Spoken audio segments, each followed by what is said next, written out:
Hello,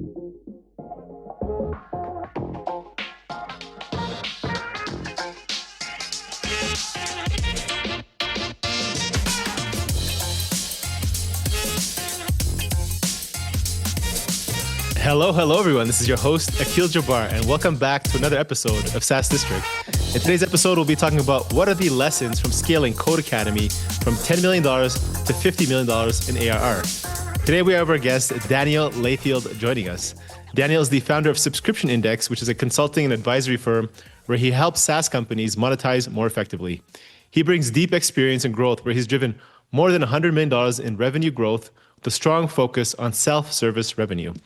So prior to Subscription Index, he led the growth team at Codecademy, where he scaled their ARR from $10 million to over $55 million in ARR before they were acquired for over $500 million in 2022. So which we'll talk about more about that today. So now he works with startups to improve subscription model, revenue, and build more sustainable growth models. So super excited to have you on the show today, Daniel. Yeah, thanks, Akil. Happy to be here. So I'd love to get more into the details of Codecademy, but before we get into the weeds of what you're doing there, maybe you can just start a little bit about your story about the acquisition, and what you did at your time after the acquisition of Uber Eats and Homefeed, and how you think about product development and growth while you're working there. Yeah, sure. So I started my career, my pre-tech career, kind of in management, consulting, and finance, which I learned a ton in, but I found tremendously boring. I started an ad tech company, which failed miserably before I knew what I was doing.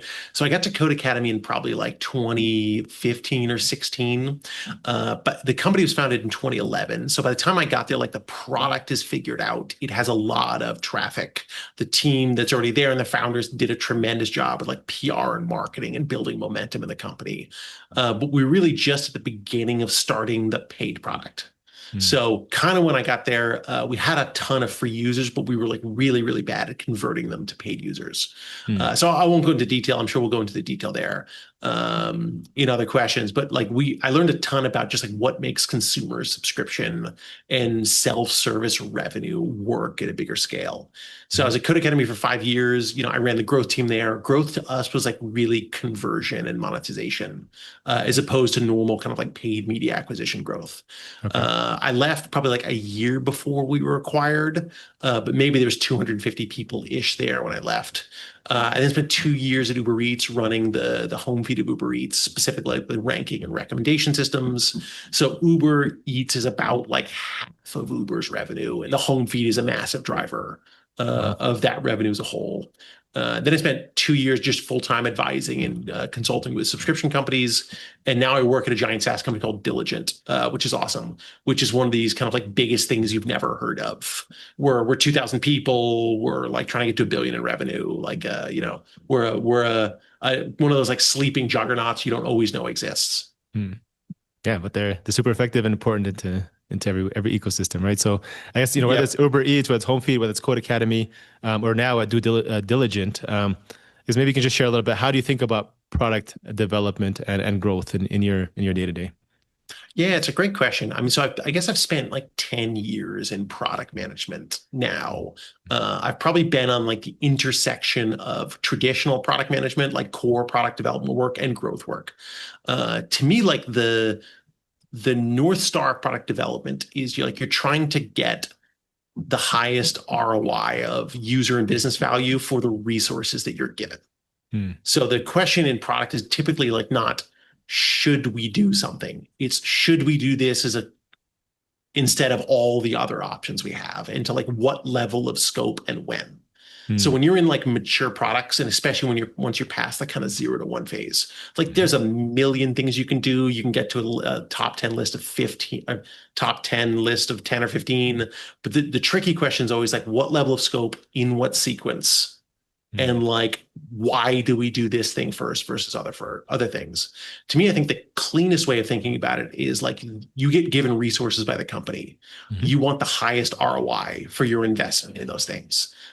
It's traditionally not something product management, maybe old school product management thinks that much about, because so many people are VC funded and they're not used to thinking of dollars spent in product development.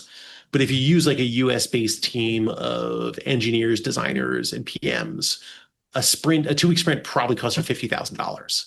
Right. So you need to be building stuff that gets you more than $50,000 back, or you run out of money.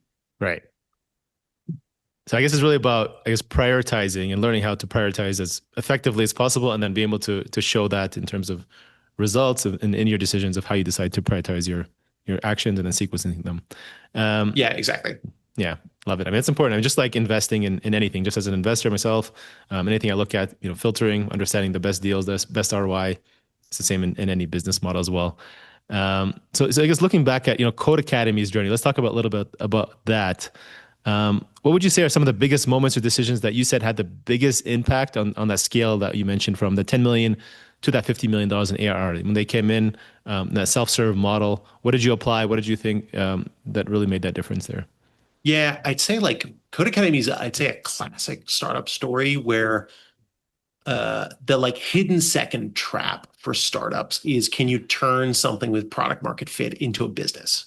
So everybody talks about like the 0 to product market fit phase, but a lot of companies still die after product market fit. And it's almost like it feels like you're kind of there when you have traction. But reality, like, you need to build a growing business, especially if you take in VC or investor money, that like justifies your multiples and allows you to control your own future, return money to investors, sell, or stop raising money and just be a traditional profitable business. By the time I got to Codecademy, again, it's like product market fit was figured out. We had tons and tons of traffic, but we were not good at like even the basics of monetization. If you think about like kind of the three things that matter in product development and growing companies, it's kind of like the user acquisition side, the like user value creation side, and the monetization side. And together, especially in a subscription company, they form kind of like a loop. So like you find users, they see value, they pay you, you use those dollars to redeploy them into acquisition. Codecademy is much more based on SEO and our really, really big, high quality free product than we were paid media. But everybody has that kind of like loop going on. In very few companies, until they get almost into dire straits, like work on the monetization side. Typically, like, they set prices, they never touch them, they never tweak their trial models, they never work on payment processing, they never work on their cancellation flows, and they just kind of hope that like the value creation side and the acquisition side will be good enough. But the sad thing is, like, especially in the age of AI, like, you don't know when your window is going to be, you don't know when you're going to get a good acquisition offer, you don't know when the market's going to shift from underneath you. Exactly. So a bunch of like SEO-based companies from 4 years ago are now getting their lunch eaten because like what was a very established channel just changed all of a sudden. Exactly. Would you still say that's a powerful and established channel today? Like, looking, would you say that's a powerful phase of growth, and how you apply your thinking today? It's a good question. Like, honestly, my background is less in the acquisition channels and more in the like what you do with the traffic once you have it.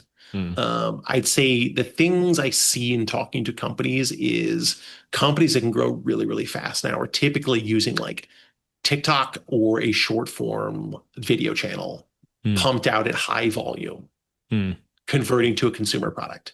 It's another thing that's like not talked about, in my opinion, enough, is like the fit between your acquisition channel and your product.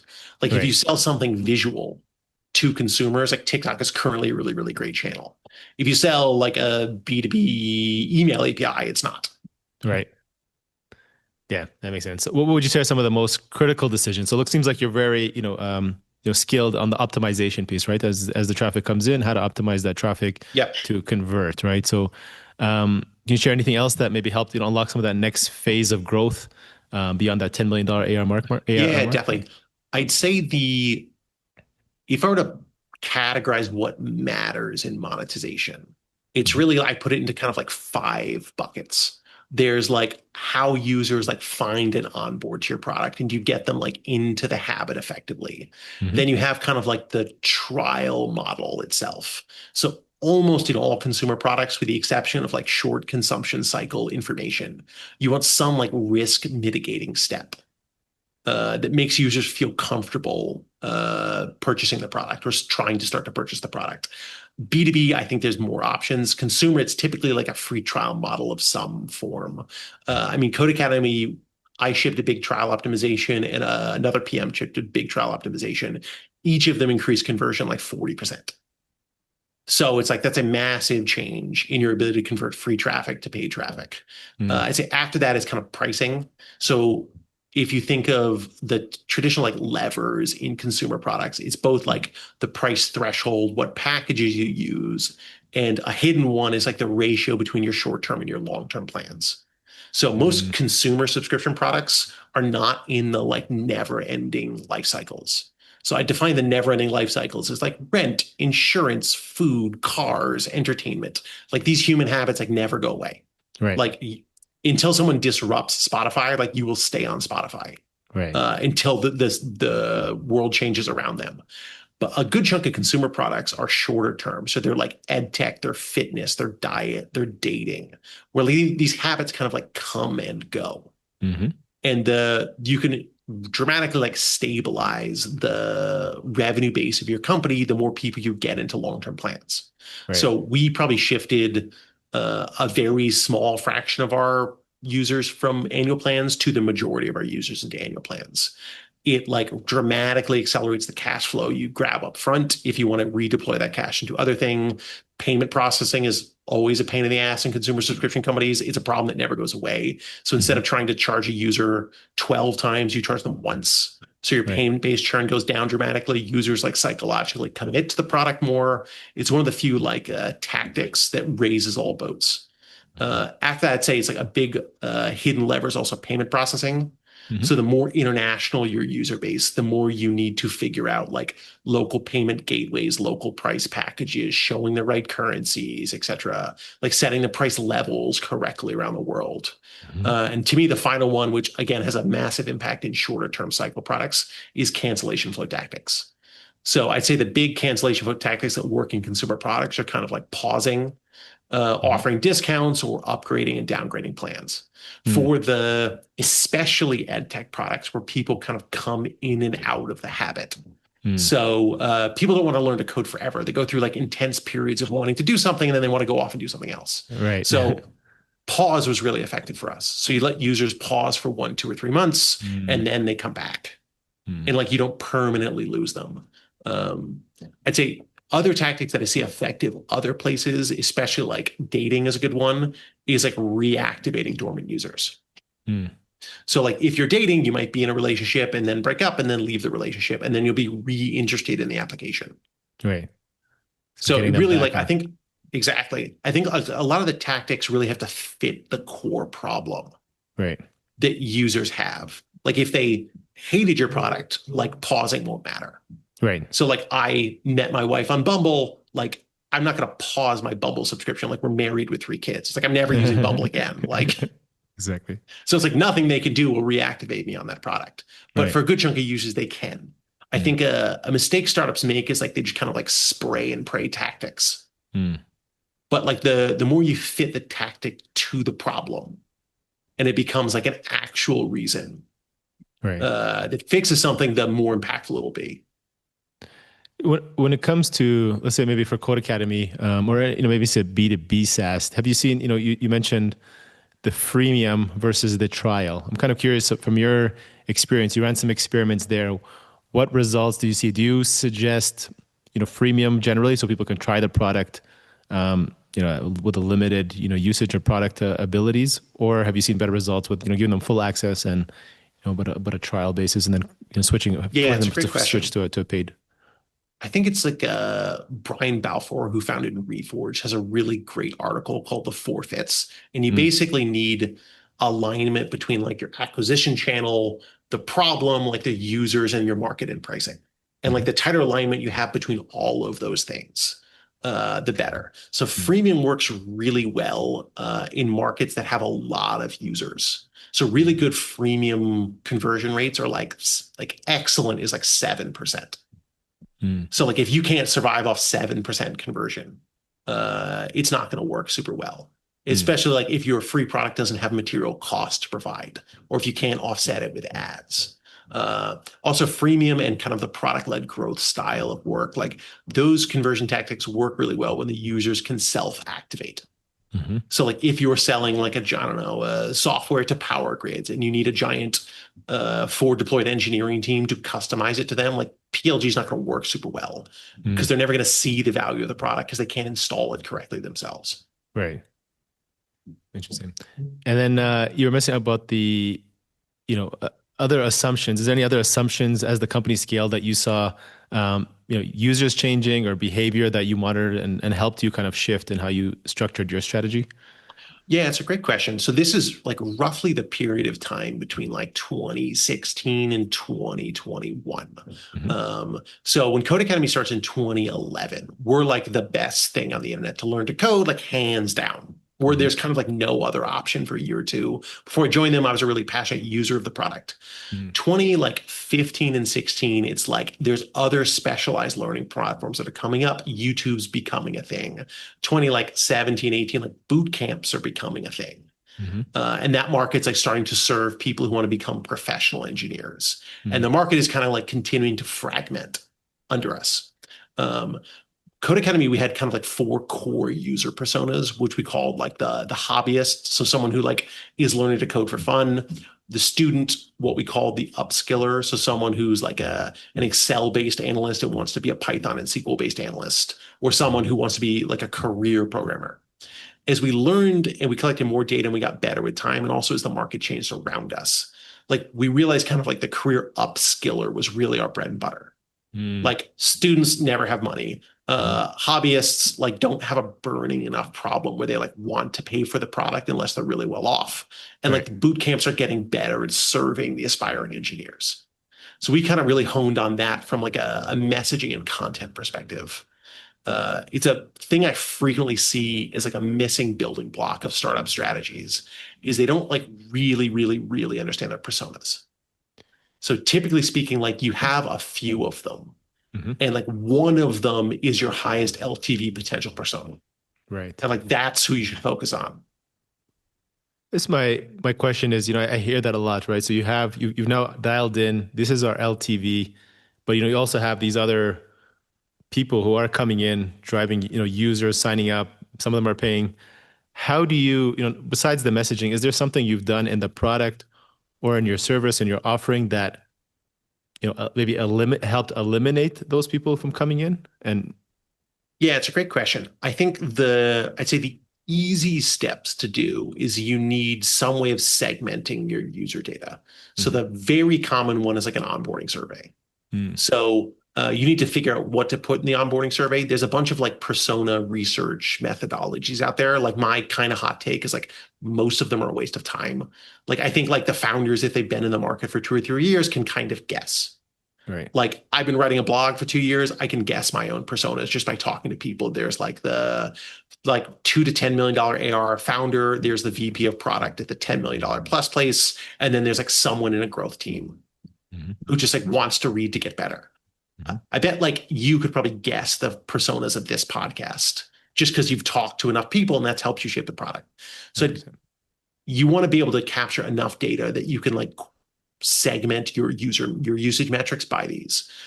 Easiest way to do it is an onboarding survey. Some products, if it's like a marketplace, you might be able to tease it out of the usage data. So Mm. like at Uber Eats, like we didn't do persona onboarding, but like we know what you live, we know what you order, we know your basket size. So you can kind of like tease it out of the data itself. Once you have persona buckets, like kind of, call them whatever makes sense to your team, I would then go through your retention data and all your meaningful metrics and segment by those. Typically, you'll see like a couple obvious bad choices, Mm. and then you'll probably see like one or two good choices. If you have one, like great, focus there. If you have two, it's a little bit more art than science of who you want to focus on. Mm. So like for Codecademy, this is granted like 6 or 7 years ago, but my recollection is there was a bigger debate between like the career upskillers and the aspiring engineers Mm. than there were between the hobbies and the students. The hobbies and the Right. students, like we kind of know, aren't good fits. It's pretty clear in the data. But so once you have that data, is there anything you're doing to um, not allow them in? I guess that's or to filter them Yeah, out it's a better. good question. Yeah. I think if you collect them organically, there's nothing wrong with them being in the user base. Right. I would not like pay to acquire them. Right. Got it. So it's like a classic PE move is like they get Right. really good at persona segmentation and they Right. like focus everything on the best ones. Right. So And then you there's just no double point down in on them, right? you double down on what works and Makes you like sense. have enough of a cash stockpile to make up that LTV on the back end. Mm. Yeah, that I makes think sense. a secondary input though is like this should be kind of in the mind of your product teams when you're building features. Mm. So to stay at the in the Codecademy example, like Codecademy had like a classroom product that was kind of expensive to support. And it was a big Mhm. driver of traffic that teachers could come in and build through classrooms, sign up users in a class, and then kind of like see their scores. Like this ended up getting killed in a code migration, but we decided not to rebuild it because like it doesn't do that much for the business, even though it brings in a lot of people. Maybe there's like a really long-term brand play here that like 8 years from now, these people are in the job market and they remember Codecademy. Mm. But going back to product management fundamentals, like, is that the best use of this time right now? Like, probably not. But I guess in this case, so we're talking about how to connect a product roadmap to measurable business impact. One being obviously the clear one, which Yeah. is revenue. But if you've already built this and you're like, okay, this is a branding exercise, a tool, we've already created it. It's probably going to pay back in 8 years. Why kill it, I guess? Is it just because it's, energy and time and it's taking up attention, or or maybe there's other Yeah, things you could think good about? question. That specific example, like we moved learning environments and we had to rebuild it, and we opted Okay, not to rebuild it. But I got it. think kind of the point you're hinting at is something I believe strongly in is like products should be guided typically not by revenue, but by a concept called North Star metrics. Mm-hmm. North Star metrics are really like the intersection of user value and business value. So Mm. like picking them is like a little tricky. So if you were like Duolingo, your North Star metric is probably something like completed lesson packs or Mm-hmm. completed questions or something like that. Mm-hmm. So if users come in and keep learning, like they'll probably stay on the product. And if they keep learning enough, they'll probably convert. No North Star metrics are perfect. Typically start with like high level counts. Um, and just like something that's really, really simple to measure. But then when you get to kind of like product roadmap building, this is something Uber was really, really good at, is we had pretty well-defined North Star metrics. And because we'd all been like working in a relatively predictable business at this point, I was there in like 2021. So like the business is worth billions at that point. Mm-hmm. Uh, in a product roadmap, you typically have like categories of investment. So if you're in the like fighting for your life startup stage, like ignore this. It doesn't matter to you yet. But once you're Mm-hmm. like established and you're weighing where to spend money, a framework that's helpful in a product roadmap is thinking of it kind of like an investment portfolio. So you'll Okay. have like your big shots. So this is like the stuff you do to move your North Star metric. You'll have some level of like either like technical debt or pay down. So like you need to upgrade something in the back end that doesn't produce any user value, but you have to do it to keep velocity high. And Right. then you have a bucket of just stuff that just kind of has to happen. That like if you don't pay it down, the product just starts to look crappy with time. Mm-hmm. Um, Typically, the way we thought about this at Uber, which changes a little bit company to company, but like you should measure what percentage of your engineering hours in a quarter you put in each of those buckets. Mm. So Uber's really big. So we were something like 40% big swings, 30% tech debt pay down, 30% run the business. But like depending on your life cycle, that changes a lot. The Right. the key thing is to really debate the big swing stuff. Do like good headroom analysis on what could work, do good engineering analysis up front. Because like the way companies die and teams get fired is like you spent 6 months doing something that did nothing. Mm. And then you lose half a year So of engineering time. when I hear that, it sounds kind of like, capital allocated to maintenance, capital allocated to maybe Yeah, operations, and then 100%. capital allocated to growth. And I kind of like that model where, you should think about, we said something like 30% to, hey, we need to maintain this thing or it's going to, collapse or fail and we got to keep it. And then there's, operating steady state. And you said 40% growth. Is that the number used in that case? Yeah, I think this changes a lot based on the Yeah, of maturity of your product and the maturity of your course. company. So if you're Yeah. like a 10-person startup and you're still in your growth phase, you might be doing 70% big swings. Right. And like your code base isn't that old. It doesn't need a ton of technical debt pay down. Right. Um, Typically, the more mature the code base, the older the product line, the Mm. more you end up paying technical debt. Yeah. That makes sense. This last question for you, Daniel. This has been super great. Maybe any other lessons you'd like to share from your time at Codecademy that you see many product teams maybe overlook or get wrong today here in 2026 and that they can, maybe implement and improve? Yeah, I'd say typically speaking, like the biggest wins we saw in Code at Codecademy, same with Uber, is like it was the third or fourth shot at a problem. So like it's a really tempting. Let me take a step back. When you're working product development, your life is like kind of run by project trackers. Hmm. So like it's really tempting to start a bunch of small stuff in parallel Hmm. because it makes you look super productive in company review meetings where like you're doing 18 things and they're all on track. But like Hmm. what matters is the results. Hmm. So like in reality, like 16 of those things can fail. And if two hit, like great, like our numbers are looking awesome. Right. Mistakes I think we made in retrospect is like we moved on too fast from problem spaces Mm. because like the longer you work in a problem space, like the engineers get more efficient because they know that part of the code base, like your instincts get better, you know your numbers better, and you're Right. getting feedback by either launching features or launching A/B tests and seeing what works or doesn't work. Right. Like we launched a 7-day trial at Codecademy. We saw a huge impact. In retrospect, like we should have followed that with a 14-day trial and a 30-day trial and a 10-day trial. But like it's something about being in a space too long. Like there's pressure to move on. You want to try other stuff, but Yeah. like doubling down on your winners and optimizing your winners. Mm. Love it. Super, super good advice. This has been great, Daniel. We're ready to shift gears, shift into the personal rapid fire questions. Yeah, let's do it. Yeah. All right, Daniel, what's one activity you enjoy outside of work that gets you into a flow state? Oh, I love jujitsu. I love Yes. like anything kind of like complex systems based. Mm. So I love like the chess aspect of jujitsu. Mm. Love it. What's one piece of advice you wish you had known? If you can go back, you would tell your, say, 25-year-old self. Yeah, I think I should have explored careers wider in my 20s. Mm. So like I think I stayed in finance and consulting probably too long. I was there for like 7 or 8 years. Like I should have left after 5. Like I think your 20s is really like a great time to go wide and figure out what resonates with you. I got tremendously lucky that I Mm. found the thing I love doing on like my second career attempt. Mm. But like if that didn't hit, I would have like started to not run out of time, but it's like your 20s, you have no responsibilities. Like it's almost when you should push the boundaries and fail. Mm. Because like once you start like needing to build a real life in your 30s and having kids and getting married, like it's much, much harder. It's a totally different world. Yeah. Daniel, what are some of the biggest challenges you're currently facing in order to continue to grow yourself? Meaning, what keeps you up at night these days? The biggest thing I'm thinking of right now is like the coming AI coding wave and what that Mm. means for product development. Mm. I heard a good joke, which I think of every day. It's like, I don't know if like the LLM based coding will make product managers more powerful than ever or completely obsolete. And my opinion, like changes a little bit day to day. I'm Yeah. currently in the more powerful than ever Yeah. thought, Yeah. but like the LLMs get 40% better every month. I know. It's insane. You're talking about like Cloud Code and some of those tools?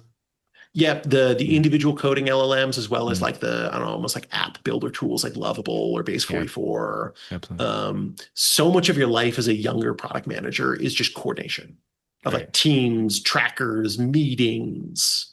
And if you go from an engineering team of 8 to an engineering team of 2, one, it's like it's awesome if you already know what you're doing, but it means it's harder for people to get started in product management because there's just less of those APM jobs. Right. Yeah. Daniel, who or what are some of the best 3 resources? These can be books, mentors, or people you follow in the space who you said have been most instrumental to your success over these last few years. Yeah, great question. I mean, my current boss is a guy called Yukon Lin, who was my VP of product at Codecademy, who I think is one of the best product leaders out there. And he like kind of tapped me on the shoulder and told me I could be a good PM when I didn't know what the field was. So like I got, again, incredibly blessed and lucky that just kind of like happened to me. And I ended up going down this path. Product management is really like kind of an apprenticeship job where like you have to learn it by doing it. And you learn most of it by watching the way other people do it. Mm. So like the best advice is like you find people who are legit and you work for them. Right. Because like, I mean, there's better product management content out there now, but even like 3 years ago, almost nothing written was by like the great product leaders. Because the great product leaders are like rich and they retire and most of them don't write books. And like they go own vineyards. I think after that, a lot of the Reforged content is really, really good. I took their engagement and retention course, which like really shaped the way I think about that. They pivoted to AI. I'm not 100% sure if they offer that anymore, but like their content, I thought was really, really strong. Any other, or is that 2 or 3? Yeah, I'd say that's kind of it. I mean, Yeah. I wish I could give you all a great tips on the way AI will change coding, but like as of, I don't know, it's beginning of January 2026, like it's changing so fast that I'm mostly just using the LLMs to try to figure it out myself. Yeah, exactly. In a month from now, it'll be a different answer. So, Daniel, what does success mean to you today? Whether it's personally, business, financially, life, I guess there's no right answer. Yeah, that's a great question. Like, I think, I have 2, soon to be 3 kids. Success for me is like kind of being able to control my balance. I'm like super fortunate that like I can live in Austin, Diligence based in New York. Like we have a super interesting setup where like most of our engineers are in Hungary. So like I work super hard from kind of like 6 a.m. to like 2 p.m. But like I also get time with my kids after that.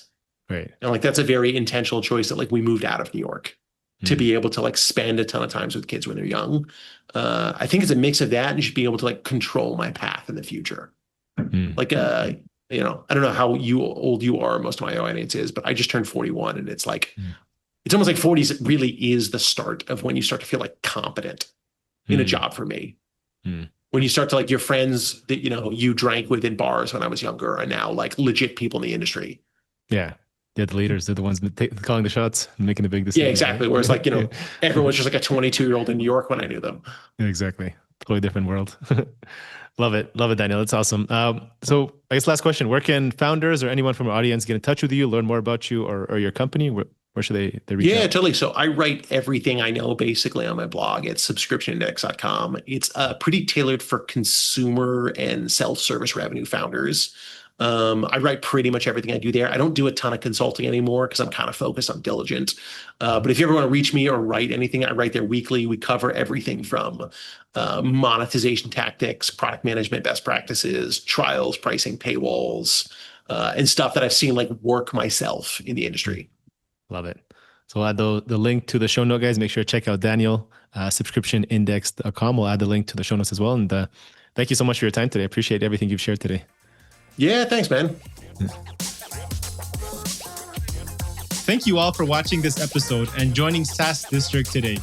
Don't forget to like, subscribe, and hit the bell for future episodes where we interview top leaders in the SaaS industry. If you're a SaaS company looking to grow and unlock the true value of your business, get in touch with us at Horizon Capital, and myself or one of our consultants will provide a free assessment to help you get there and hit your goals. If you have any feedback or suggestions for this podcast, please comment down below and help us improve our content for you all. Thanks again and see you on the next one.